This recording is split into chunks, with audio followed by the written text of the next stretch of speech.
चामन में छोड़ करके वह विष्णु हो गए। वहाँ से वर वाले देवी सत्यनारायण जिनके हाथ में शंख चक्र गदा पदम ये बनवाला ये परिचय ये देख करके अस्तुत करने लगे। नारद जी बोले, हे भगवान, आप अन्न से संबंध हैं, मन तथा वाणी आपको नहीं पा सकती। आज भूत दुखों को नष्ट करने वाले आपके मेरा नमस्कार है। नाथ की बीती सुन करके विष्णु भगवान ने दर्शन दिए। बोले, हे युविराज, आपके मन में क्या है? आप किस कार्य के लिए यहाँ आना हुआ है? तब नारायण मुनि बोले, मृत लोक में सब मनुष्य अनेक योगियों में पैदा हुए हैं, अपने अपने कर्मों के द्वारा अनेक प्रकार दुखी हुए। हे आदमी पे धैर्य तो बताइए, उन मनुष्य के थोड़े व्यक्त में कैसे होगा? श्री भगवान जी बोले, हे नारद, मनुष्य की भलाई करने की इच्छा से बड़ी अच्छी बात पूछी है, जिसके करने से प्राणी मौत से छूट जाता है। बहुत सुख को प्रदान करने वाला स्वर्ग तथा मृत लोक में दोनों में ये उत्तम व्रत है। आज मैं प्रेम वश होकर के सत्यनारायण का व्रत अच्छी तरह दिल पूर्वक करके प्राणी सुख होकर मरने पर मोक्ष को प्राप्त होता है। श्री भगवान के वचन सुनकर नारद में बोले, उस व्रत का क्या फल है, क्या ध्यान है, वह तो किसने किया है, किस दिन करना चाहिए, ये विस्तार पूर्वक कहो। भगवान बोले, दुख शोक को आज को दूर करने वाला, धान्य धान को बढ़ाने वाला, सौभाग्य संतान को देने वाला, ये सब स्थानों पर भक्त और श्रद्धा के साथ में किसी दिन ब्राह्मण बंधु से धन प्राप्त पूजा करे। भक्त भाव ने ले केले की फली, शक्कर, घी, दूध, गेहूँ का आटा, गेहूँ के आटा से भी चावल का आटा देना चाहिए। इकट्ठा करके अर्पण कर देवे। बंद बंधु ब्राह्मण को भोजन करावे। रथ जी जब आचरण करते हुए श्री सत्यनारायण का ध्यान कर चल जाए। इस तरह के भक्त करने से मनुष्य की इच्छा निश्चित ही पूरी होती है। विशेष करके कलयुग होम पर मोक्ष यही श्रद्धा।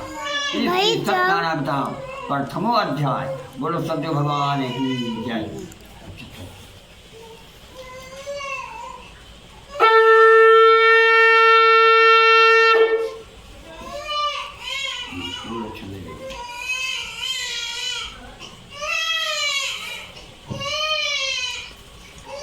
श्री सूर्य जी बोले, हे मुझसे जिसने पहले समोबत किया है, अब मैं उसका इतिहास कहता हूँ, तुम लोग ध्यान से सुनो। सुंदर काशीपुरी नगरी में एक अत्यंत निर्धन ब्राह्मण रहता था। वो भूख और प्यास से बेचैन नित्य पृथ्वी पर घूम रहता था। ब्राह्मण से प्रेम करने वाले भगवान ने ब्राह्मण को दुखी देखकर बूढ़े ब्राह्मण का रूप धारण करके पूछा, हे निर्दुखी, तुम क्यों प्रसन्नता? ये ब्राह्मण, ये सब मुझसे कहो मत बैठा। ब्राह्मण बोला, मैं बहुत निर्धन ब्राह्मण हूँ, भिक्षा के लिए नित्य पृथ्वी मारा फिरता हूँ। हे भगवान, यदि आप इसका उपाय जानते हैं तो कृपा हो। तब व्रत ब्राह्मण बोला, ये सत्यनारायण भगवान ये वांछित फल देने वाले, इसलिए ब्राह्मण तुलसी पूजा बख्शा, जिसके करने से मनुष्य सब दुखों से मुक्त हो जाता है। ब्राह्मण के बच्चा सारा ध्यान बतलाकर बूढ़े ब्राह्मण का रूप धारण करने वाले सत्यनारायण भगवान वहीं से अंतर ध्यान हुए। ब्राह्मण ने मन में विचार किया कि जिस ब्राह्मण तय को अवश्य करूँगा। उसे रात में नींद नहीं आई। सवेरे उठकर उसने सत्यनारायण की भिक्षा में चल दिया। भिक्षा में उसे बहुत धन की प्राप्ति हुई। बंद बंधु के साथ में सत्यनारायण भगवान का नमस्कार किया। उस व्रत के प्रभाव से वो ब्राह्मण सब दुखों से छूटकर अनेक प्रकार संपत्तियों से मुक्त हो गया। उस समय से वो हर मास बरतने लगा। एक समय में ब्राह्मण वो धन और ईर्ष्यानुसार बंद बंधु के साथ व्रत करके तैयार हुआ। उसी समय एक लकड़ी बेचने वाला लकड़हारा आया। लकड़ियों का गट्ठर रखकर वो ब्राह्मण के मकान में गया। प्यास से दुखी लकड़हारे को लेकर पूछा, ये आप क्या कर रहे हो, इसके करने से क्या फल मिलता है? ब्राह्मण बोला, ये मनोकामनाओं को पूरा करने वाला सत्यनारायण भगवान का भक्त है, इसकी कृपा से ये धन आदि की वृद्धि। इसके बारे में जानकर लकड़हारा बहुत प्रसन्न हुआ। चन्ना भी देकर प्रसाद खाने के बाद अपने घर को गया।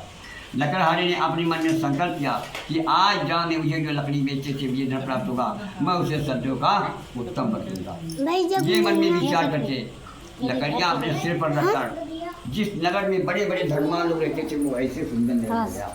लकड़ियों का नाम उसे पहले दिन से चौगुना मिला। तब वो प्रसन्न होकर पक्के केले की फली, शक्कर, घी, दूध, गेहूँ का आटा, कुल सामग्री को अपने घर को ले गया और अपने भाई बंधुओं को लाकर विश्व किया। उस व्रत के प्रभाव से वो लकड़हारा धन पुत्रार्थ होकर संसार में शुभ होकर वो अंत समय वैकुंठ धाम को चला गया। इससे सत्यनारायण का द्वितीय अध्याय। सत्य भगवान की